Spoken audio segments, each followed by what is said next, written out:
This is 1 in 44, a presentation of Anderson Center for Autism. 1 in 44 is a weekly show devoted to autism spectrum disorder. Good morning and welcome to 1 in 44, the weekly talk show on topics related to autism spectrum disorder. I'm your host, Eliza Bozensky, Chief Development Officer at Anderson Center for Autism. And this morning, I am so happy to have two of our incredible international fellows with us who are here at Anderson's program, learning and training with us. Nyasha, I hope I said that right, Nyasha from Zimbabwe, and yes. Rhoda from Uganda. Welcome to the show. Thank you. It's absolutely my pleasure. The fellowship program has been around for quite a while. I know it took a pretty big hit during the pandemic where we were down to just a couple of fellows still with us, but I understand that it's growing again. And I've always been a big fan of the program. I think my interaction with fellows has been limited over the years in my role. However, one of the things I love about it is the learning and understanding and sharing of information that kind of goes both ways, and the long-term relationships that we can continue to have while you're here and after you're here. So that's a long-winded introduction. I'm going to now hand it over. Let's start with you, Rhoda, if you don't mind. Just tell us a little bit about yourself, what you were maybe doing before you came to Anderson to be a fellow, and what your experience has been so far. My name is Rhoda, like you said.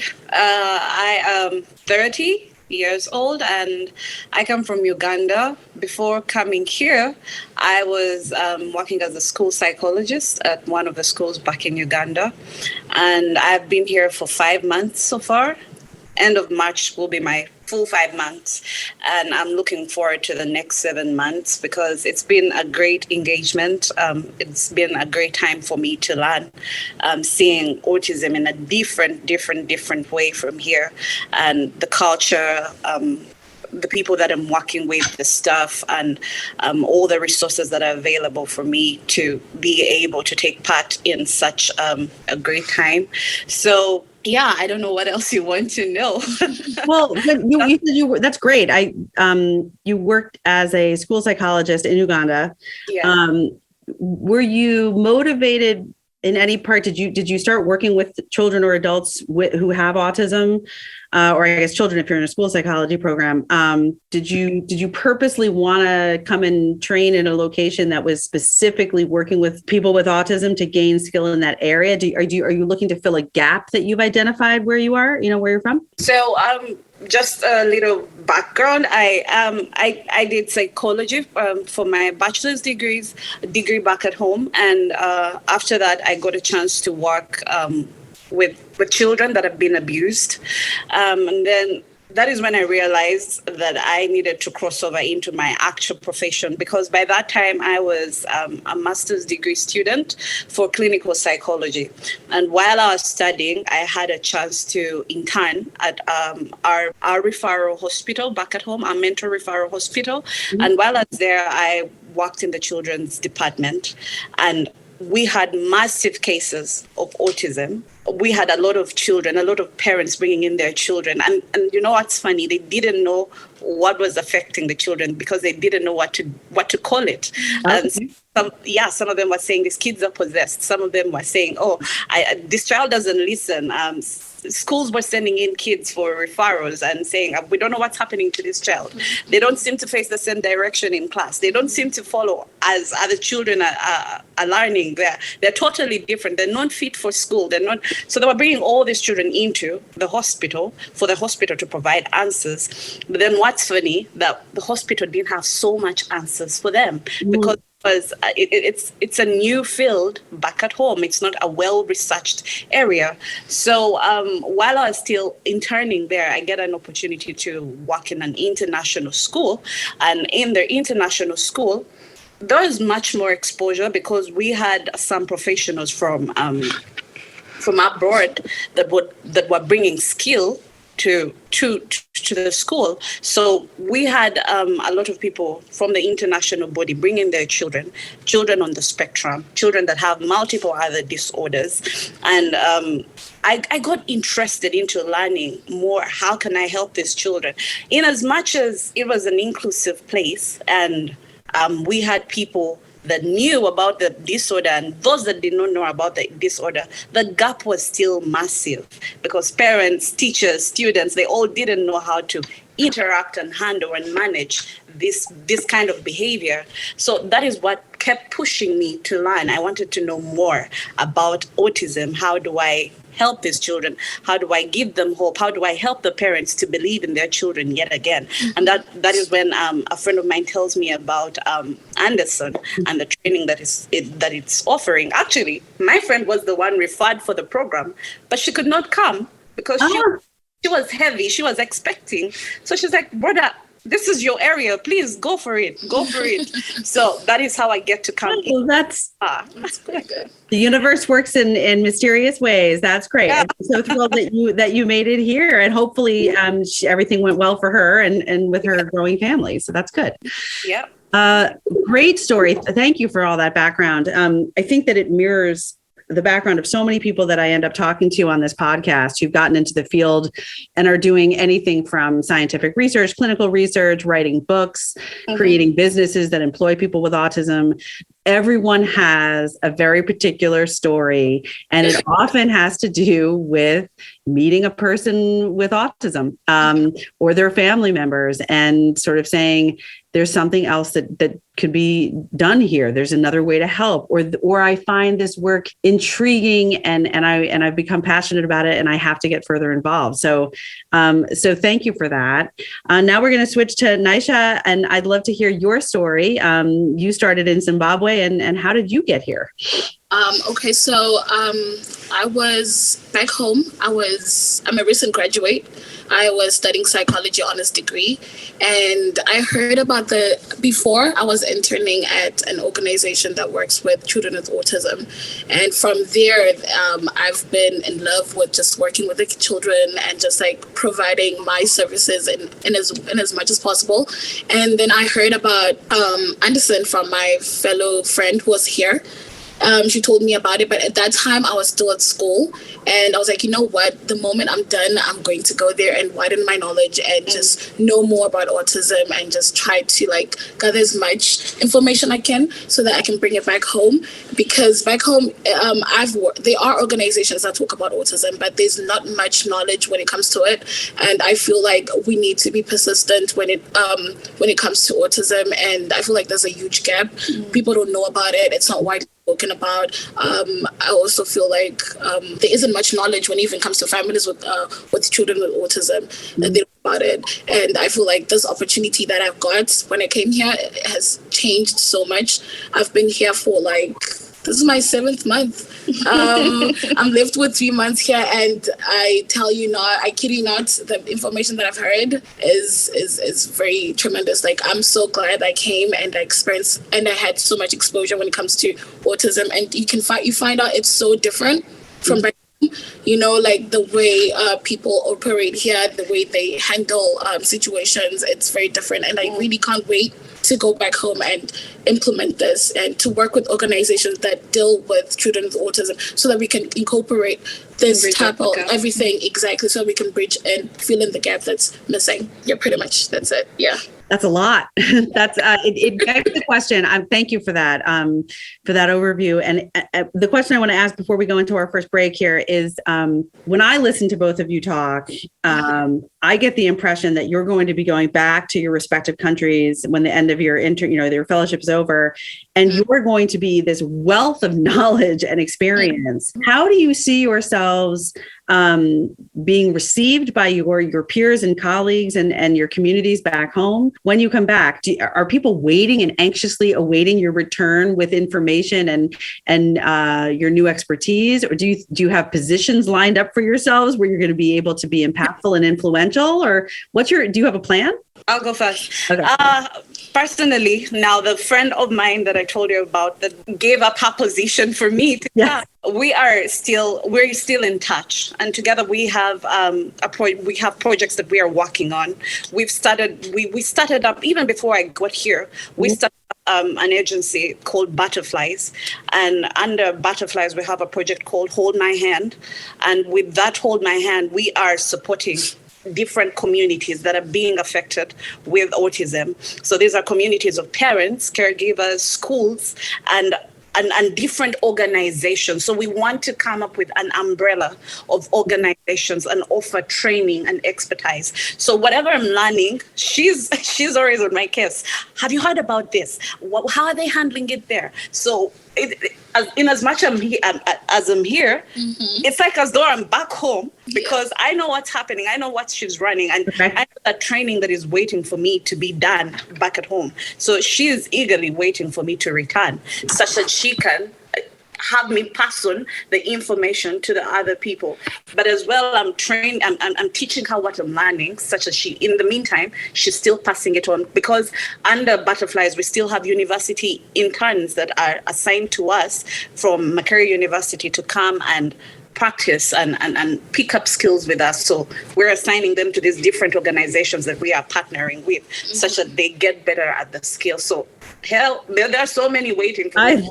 I love that. That's such a great, so you're already at it. I mean, you're already doing that, which is fantastic. And it's such a great, the model, it sounds like the Butterflies model is one that's going to be impactful to a lot of, in a lot of areas and for a lot of people with the beginnings of a small group of you, which I would see potential for growth, obviously, but that's a really great model, almost like serving as a hub of resources of, information and links and guidance and skills and expertise, but not in the kind of situation where everybody has to come to you. You're looking to get that out.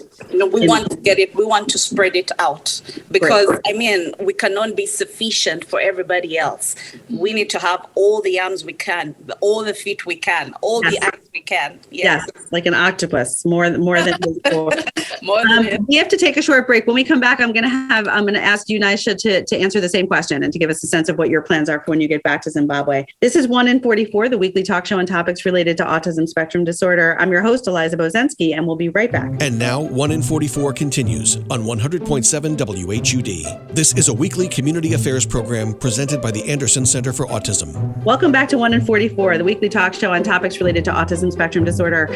I'm your host, Eliza Bozensky, and today I'm speaking with two of Anderson Center's international fellows. We have a program called Anderson Center International, otherwise known as ACI, and we have fellows come and train and learn from us for usually about 12 months. And Rhoda and Nyasha were kind enough to come on the show today to talk about their experiences so far. It's been very inspiring.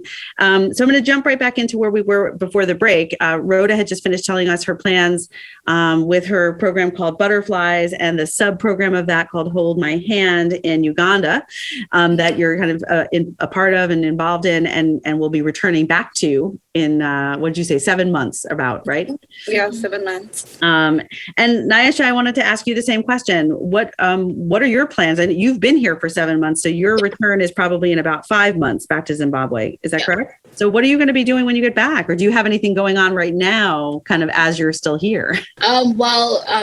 Before I came here, like I said, I've been working with an organization that takes care of children with autism. We have been in contact, and we have, I really wanted to create that relationship with Anderson when I go back home, so that we can bring more people that will gain more experience when it comes to autism, so that we can widen the knowledge, and so that people can know how to deal with the individual. So I feel like when I go back home, that is what I'll be working with as well, and to just try and, partner with a lot of people as much as we can, so that we can just reach a wide coverage and psycho-educating people about autism and just reach a different province. I just don't want it to be just in one place. I want it to go as further as we can. So I feel like with that and with the partnering that I'm planning to do with Anderson, it will probably help us reach a wider audience, and just try to just be positive as possible. Yeah. Great. So similar in that you're looking to affect change on a broad scale, but possibly with small resources to begin with, which is, I think, a model that can certainly work and be sustainable. Yes.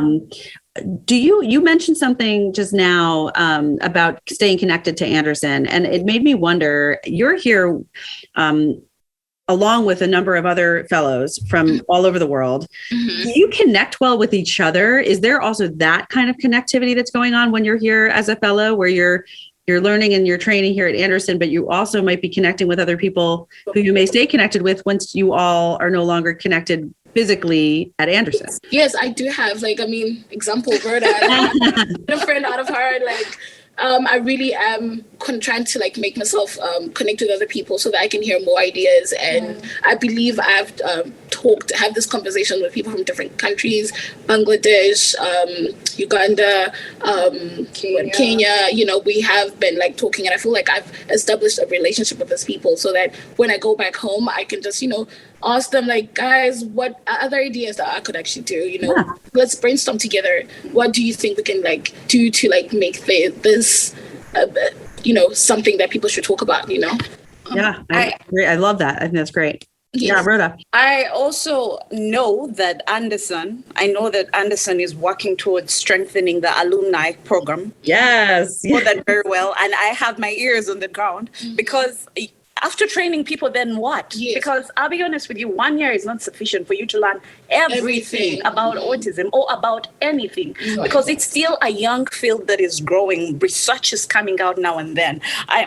I keep receiving newsletters from a particular research agency in regards to autism, and every day something new is coming up. So if Anderson continues to strengthen this alumni group, then we are bound to stay connected. We are bound to continue learning from each other. But again, it's not just about Anderson. It's also about us, the internationals. So if we continue working together, even in our different countries, that is why they're bringing us together, to gain experiences and knowledge from each other and make ourselves better people, make our countries better people, better places. I want to visit Zimbabwe and see how Nyasha is carrying it out down there. Yeah. I want her to come over to Uganda and see how we are working. I want to be able to speak probably in the Philippines to talk to them about how it's working back at home, all because of these small connections that we have got a chance to make here under the SCI program.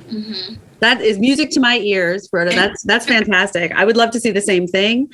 I'm glad you brought up the alumni program and the fact that Anderson is trying to grow that. I think it's a really important part of the program and a natural next step. I know that the folks that work in the ACI program, specifically Esty, who I'm sure you both know well, is extraordinarily passionate about the fact that she gets to work with all of you and to be a part of this experience and to really coordinate it. And she's even come and presented at our Anderson Family Partners group when I had a chance to hear her present to the families. And you may not get this direct feedback, but our families of the children that are here on our campus and the parents of some of the adults who are in our adult program are very well aware of your presence and your impact. Many of them speak of the fellows by first name and have formed relationships with you all. So you have a tremendous support system among the families as well. And I know that they would want me to express my gratitude, their gratitude to you today, to know that you really are making a huge difference in the lives of their loved ones. And so I think that this is one of those moments where I have to say something I say a lot, which is that sometimes the autism community feels gigantic. Yeah. And this is a great example, right? Because it's worldwide. Autism exists everywhere, throughout the world. But at the same time, when I'm talking to people who have passion and true, sincere, love of the people that you're training with and you're learning about, and your love for your countries and for going back and making a difference and an impact, it starts to feel like a really tight-knit small community. So it's one of those moments where it just feels huge and also really intimate and connected at the same time. And I think that is a really special part of ACI and a special part of what you're doing here. So thank you. We have about 4 minutes left, and I would love for either one or both of you to give a small, quick taste of kind of what a day is like for you here. Where do you live? What are you doing when you're training at Anderson? Who are you alongside? What are your favorite parts of your day? What do you do for fun? That kind of thing. Okay, my typical day, wake up, go to the gym. I'm really an active person, just trying to get my mind right. That's mental. If you mentally prepare yourself for your day, your day will go by smoothly. I work in the residential. I work at Woods with the grads individuals that were years, and so I go in the afternoon, interact with them. I wait for them to come from school, and then we come, and then we just have activities, socialize, interact, maybe go for walks and come back. Pretty much that's it. What I do for fun. I really like when I came out, that's one thing I've wanted to do, exploring America, traveling. That's you're seeing different places, experiencing different cultures. Like that's one of my interests. And what else do I do? Yeah, pretty much just socializing. I'm an outgoing person. I like to get to know people. I like to have different conversations, learn a lot. To make noise. Now we know a little something else. So yeah. Do you feel, Nyasha, like you're getting a really sort of well-rounded life experience while you're here? Yes, I do. I feel like this opportunity that I've had since I came here has been wonderful. Like I don't wanna sugarcoat it, because I've worked in the residential, I worked with the kids, I have experienced the highs and the lows, every little opportunity has been a learning experience for me, and I'm forever grateful and forever appreciative of SD for giving me this opportunity to come and to explore and to know what to do in certain situations. And it has been a wonderful experience, and I'm learning, and I'm getting a well-round exposure, with the kids. Good. That's great to hear. I want to give Rhoda just about a minute if you want to add anything to what your experience has been like. My experience, I must say, has been very, very fundamental to who I am right now and my perspective towards autism. I don't know. I know you don't have a lot of time, but when I look back at home and I see how autism is looked at, recently a story came out back at home, and this particular family, they had a child, and this child started developing symptoms that they did not understand: crying, not eating. And when they took this child to hospital, this is a government hospital, and then the doctors are saying, oh, this child has malaria, and they're giving the child malaria tablets. Oh, wow. And they referred them they take back the child home. The child is still facing the same thing. They refer them to another hospital. Now, this other hospital is expected to be bigger and better than the one they were at before. But the same thing happened. So they're getting a misdiagnosis thrice in a row. And then it's later that an organization, and these are actually lawyers that are interested in the health of people, they're the ones that went down to pick up this case, because the child was being tied to a tree while the mother would dig, because the child was destructive. The child was, this was a child who was now turned 17 years old. That is still a child back at home, because you're only adults after you're 18 back at home. So you can imagine, these are the things that I thank God that Anderson has given me an opportunity to see differently. Yeah. Because when I go back home, I get to help all those communities. I know I won't reach every single person, but if one more person is trained out of my training here, then that is another hand stretched out to help. So for me, the staff, the residence manager, the teachers, the students, I've interacted with parents. The parents, they've all contributed to my experience so far. The 5 months so far, they've all made this experience rich, because every interaction I make back at home, I'm thinking, okay, so if I'm dealing with a parent back at home, this is what it should be. If I'm dealing with a student, a child, this is what it should be. If I'm dealing with a teacher, this is what I should do. If I'm dealing with a fellow psychologist, this is what I should be doing. So it's still young, but it is great. It's promising. And I am looking forward to the next 7 months, looking forward to what Anderson has in store for me. Yeah. That is great to hear. You've just been a really wonderful conversation today. And thank you both for sharing your experiences, your background, and your plans for the future when you have to leave the fellowship program, but hopefully armed with so much more knowledge and experience and enjoyment and just a great experience that you've had here. We are thrilled to be able to have this program going, and really happy. I'm very happy that you came on the show to share this with me today. So thank you so much, Nyasha and Rhoda from our Anderson Center International Program. Appreciate your time and all of what you shared today. All right. Thank you so much. This is 1 in 54, the weekly talk show on topics related to autism spectrum disorder. I'm your host, Eliza Bozensky, and remember, Anderson cares. You've been listening to 1 in 44, a weekly presentation of the Anderson Center for Autism. Join us for another edition of the show at this time next weekend.